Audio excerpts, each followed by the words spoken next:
এখানে ইমাম সাহেবও নামাজ পড়তে পারে না, এমনকি মুসলিমরাও নামাজ পড়তে পারে না। বর্তমান যুগে আইসা এরকম মসজিদে নামাজ পড়তে হয়। আল্লাহর ঘর মসজিদের সাহায্য করেন, এটাই আপনাদের কাছে অনুরোধ। আসসালামু আলাইকুম। আমরা এখন বর্তমান আছি ফাজিলপুর দক্ষিণ পাড়া। এই যুগে আইসেও যে এরকম মসজিদে নামাজ পড়তে হয়, এটা আসলে আমি না দেখলে বুঝতে পারতাম না। একটু ভিতরের দিকে আসুন তো হুজুর, একটু ভিতরের দিকে আইন তো। আপনারা দেন এই যুগে বর্তমান এই যুগে এসে এরকম মসজিদে নাকি নামাজ পড়তে হয়। আপনারা বিষয়টা বুঝতে পারছেন?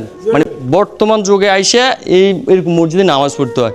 বৃষ্টি এলে মনে করেন সালের থেকে পানি পড়ে, চতুর্দিকে সিসে মিশে আসে, ঠিক আছে? ফেক কাদা হয়, যখন অতিরিক্ত বৃষ্টি হয়, বৃষ্টি হওয়ার কারণে এখানে ইমাম সাহেবও নামাজ পড়তে পারে না, এমনকি মুসলিমরাও নামাজ পড়তে পারে না। তো আপনাদের কাছে আমি বিনীতভাবে অনুরোধ করছি যে জ্বরের গতিতে ভিডিওটা শেয়ার করবেন। এই কারণে আপনার একটা শেয়ারের কারণে হয়তো মসজিদের কাজটা হতে পারে। একটু মিম্বরটা একটু দেও তো। এই দেন, এই যে মিম্বরের অবস্থা দেখছেন, বর্তমান যুগে আইসে এরকম মসজিদে নামাজ পড়তে হয়, এটা আমি কল্পনা করতে পারতেছি না। তো এখানে মসজিদে যারা দায়িত্বশীল আছেন, কাকা আমরা তো মসজিদের কি সভাপতি না? যে সভাপতি, হ্যাঁ, সভাপতি। দর্শকের উদ্দেশ্যে কিছু বলেন। আপনাকে দর্শকের উপরে ভিডিও ছাড়তেছে, আবার যদি দয়া করে আপনারা আল্লাহর ঘর মসজিদের সাহায্য করেন, এটাই আপনাদের কাছে অনুরোধ। আর অন্য কিছু চায় না, ঠিক আছে? দ্বন্দ্ব, টাকা পয়সা, অর্থ সম্পদ কিছু চায় না, শুধু মসজিদে কাজটা হোক, শুধু তারা এতটুকুই চায়। আর এখানে ইমাম সাহেব আপনি একটু এদিকে আসুন তো। জি, আমরা তো এখানে মনে হয় ইমাম সাহেব নাকি? জি। তো এইখানে আপনি আমাকে দর্শকের উদ্দেশ্যে কিছু বলেন, যে যারা অনুদান পাঠাবে আর কি। আসসালামু আলাইকুম রহমতুল্লাহ বারাকাতুহু।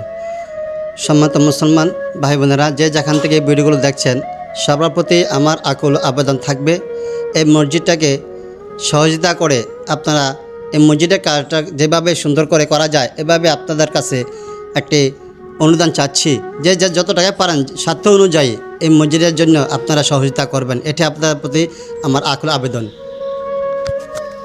যাও, এখানে বিকাশ নগদ নাম্বার কি আপনার আছে?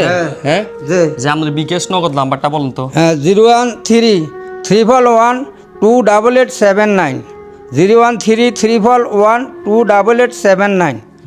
তো যাই হোক, তারা গ্রামবাসী মিলে মসজিদের কাজ একটু করছে। এই দেখেন মসজিদের কত রকমের টিনজি এনে আছে হিসাব ছাড়া, যদি আপনাকে একটু দেখাই।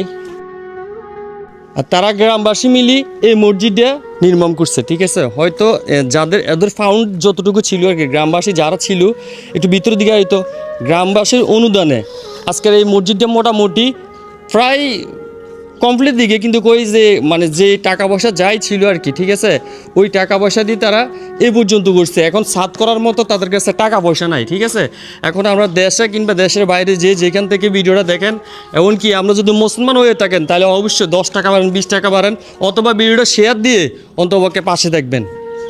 কাকা, আপনাকে এটা মসজিদে যে এই কাজটা, ঠিক আছে নি, যে আপনার গ্রামবাসী মিলে এতটুকু পর্যন্ত আসছেন নাকি? গ্রামবাসী মিলে প্রায় 10-12 লক্ষ টাকার কাজ করছি এই পর্যন্ত। 10-12 লাখ টাকার কাজ করছেন। এখন 7 ফিটেতে কত টাকা লাগতে পারে? 7 ফিটেতে প্রায় 5 লাখ টাকার মতন লাগে। এখন টোটাল আপনার 8 থেকে 9 লক্ষ টাকা লাগে। টোটাল কমপ্লিট করতে টোটাল 8 থেকে 9 লাখ টাকার মতো লাগে মসজিদে কমপ্লিট করতে। তো এটা হচ্ছে আপনাদের, শুধু একমাত্র আপনাদের দ্বারা সম্ভব। কি এই কথাটা কেন বলছি, আপনারা যারা 10 টাকা 20 টাকা দান করবেন, এমনকি পাঠাবেন, ঠিক আছে? আপনাদের দানের উসিলে যদি মসজিদে যদি নির্মাণ কাজ হয় আর কি, ঠিক আছে? তো আপনার কাছে বিনীতভাবে অনুরোধ করতেছি যে আপনারা যে যা পারেন এই মসজিদের জন্য অন্তপক্ষে 10 টাকা 20 টাকা 50 টাকা 100 টাকা, যার তৌফিক নেই, অন্তপক্ষে ভিডিওটা শেয়ার করবেন, যেন এই মসজিদের কাজটা অতি তাড়াতাড়ি হয়ে যায়। তো সবাই ভালো থাকবেন, সুস্থ থাকবেন। আল্লাহ হাফেজ।